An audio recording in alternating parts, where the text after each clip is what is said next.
everyone, here is the November astro weather, and if you're anything like me, you're probably holding on really tight to your crystals and getting really anxious and nervous because this is the month that pretty much determines the fate of our country. So around this time, the planets really want to hone in and channel something really important, and no matter what happens, it is cosmically set for a purge to happen, for traditional conservative power structures to start crumbling and breaking down at their feet, regardless of the result. So what does this mean? You continue on. You don't give up, because whatever result happens does not mean we stop our fight. If anything, it just means we go at it even with more heart and with more passion. And that way it means we can finally come to a more just and equilibrated world. So what happens when traditional power structure oriented Saturn clashes in the hard square with go, go, go communicative Mercury? Well, let me tell you, there's going to be a lot of tension in the air. A lot of harsh words are going to be exchanged, especially in the media. So guess what? For now, it is extra important for you to take some self-care, because November 1st to November 7th, yes, election week, is going to be really fraught with just fighting on both sides. And especially because November 3rd, something really, really important happens. Mercury goes from retrograde to direct. Yes, the same day of election. So what this means is the scales of justice, the truth, will finally start to unveil and come out after weeks of so much uncertainty and so much fear, and Mercury really making us think twice about what the outcome is going to be. So just rest assured that, again, this direct motion means that communication is finally going to be at a more stabilized level. However, this means that you want to protect yourself in the form of mantras. So it's a really great way of doing mercurial spoken word magic. Earth signs, say to yourself during this really intense week, I have enough to support myself and others, and thus I can help anyone. Water signs, say, I am allowed to feel my deep, intense feelings. However, that does not mean I have to disconnect. Air signs, I choose to accept unconditional love and support from my chosen family. And fire signs, I will use my what sometimes feel like frenzied, chaotic energy into channeling it into something positive for myself and for humanity. So after that really, really intense week, we are going into November 9th, which means Venus goes into opposition with Mars.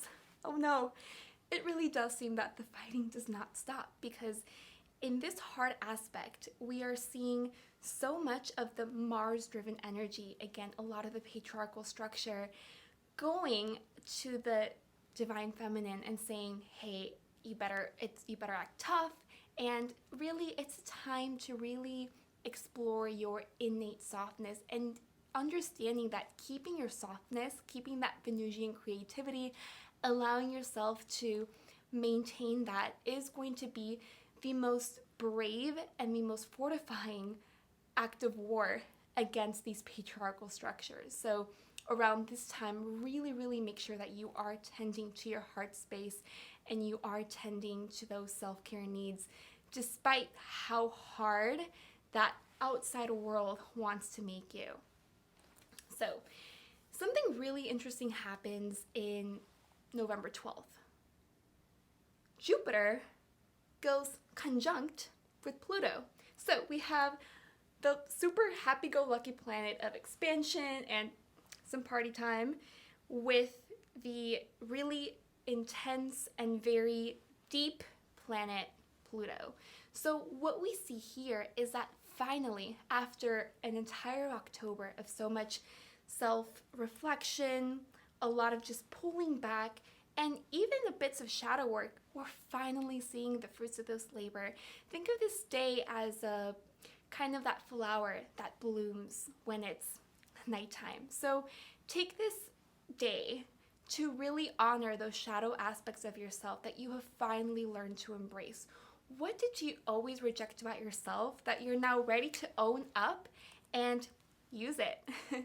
So really, this is a beautiful time for you to face those fears, because guess what? You have Jupiter's expansive protective energy. As a matter of fact, did you know that a lot of the reasons asteroids don't hit Earth is actually because of Jupiter's kind of energetic and gravitational protection around it? So rest assured that you are in good hands. Now, November 15th, things are starting to feel a little bit more light because we have a new moon in Sagittarius. Now, Sagittarius represents everything higher learning, higher wisdom, and lots of spiritual knowledge. So this new moon, draw up your own curriculum. You know, in school and growing up in life, we're always dictated how to learn, what to learn it, and you know, we're always just being forced to learn about things we have no interest in. So for this new moon, make a sacred self-curriculum, meaning look at all the things that you've always wanted to learn about, whether it be crystal magic, botany, space, anything. Enroll into those online classes for magic or for, you know, something else that you want to study. Go to the library and check out books on those subjects that you've always been fascinated with. So this new moon, it's time to own your own education. Around this time, you're suddenly going to start to feel like the whole world also wants to start doing its own research. It wants to start forming its own opinion. You're really going to see a peak in a lot of self-education around this time. November 22nd, the sun finally goes into Sagittarius, which is such a time to explore. It's a really great time to think about all the ways that you really want to bring yourself out. What are your best qualities? Because Sagittarius loves to be optimistic. So think about all the great things that you want to do as soon as you allow yourself to celebrate who you are. And now, we are almost near to the end of November, and I am just so excited for this week because November 24th, Mercury is trine Neptune. This means spirit guide, ancestors, the universe is going to work extra hard to deliver divine messages of communication. So this means watch out for those angel numbers because they are extra important around this day. And this is also a really great time to start communicating more closely with your guides because they are going to be leaving you a lot of little clues around, and even dream work to speak to passed away loved ones or ancestors. So around this time, spirit world and the super loving and benevolent universe is going to be handing us its like messages after numbers, after blessings. So really keep your eyes peeled for this really lucky time. And now November 30th, we close off with a full moon in Gemini. Now, what I love about Gemini energy is that it is so mentally active. It's always 5 steps ahead of the game. So with a full moon in Gemini, you really want to look as to how you can start letting your little curiosities see where they take you. You also really, really want to practice trying up new skills because if there's one thing Gemini loves, it is variety of all sorts. And now, to conclude this video, I am going to include some self-care tips for each sign. So here we go. Aries, make sure you champion for those that can't still yet fight for themselves. Taurus, you will be receiving a really unexpected visit from someone that you really thought wasn't going to be there much, but at the same time, you want to make sure you're also setting aside X amount of funds so that you can donate to your favorite causes.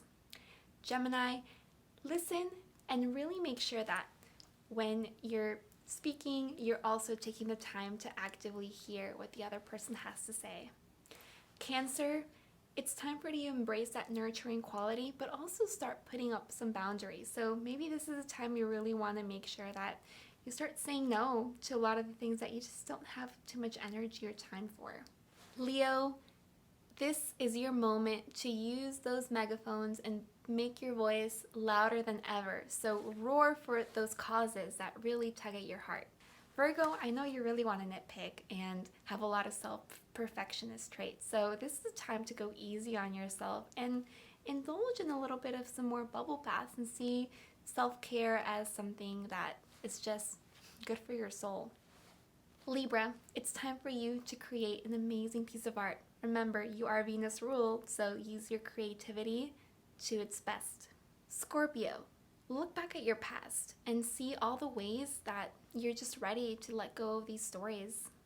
Sagittarius, openly embrace that you're really just ready to expand even further. It is going to be your season, so maybe you've outgrown some things and you're just ready to, make that next move. It's going to be a good time to do it. Capricorn, you are actually going to feel a bit of an ease going later into this month. So let yourself take away things from your plate, and instead of multitasking, just start bringing in some more focus onto your day-to-day life. Aquarius, you always have these brilliant, genius ideas, so it's time to be more secure in them. Your opinions are actually really intelligent, so don't shy away when you feel like you don't have something smart to say. If anything, just speak it and own it. Fellow Pisces, I know how tempting it is to just want to withdraw, but really your ultimate self-care for this month is going to be facing a lot of what you're most afraid of by doing it gently and having the support of a loved one or a best friend. Well, hope to see you next month. Bye.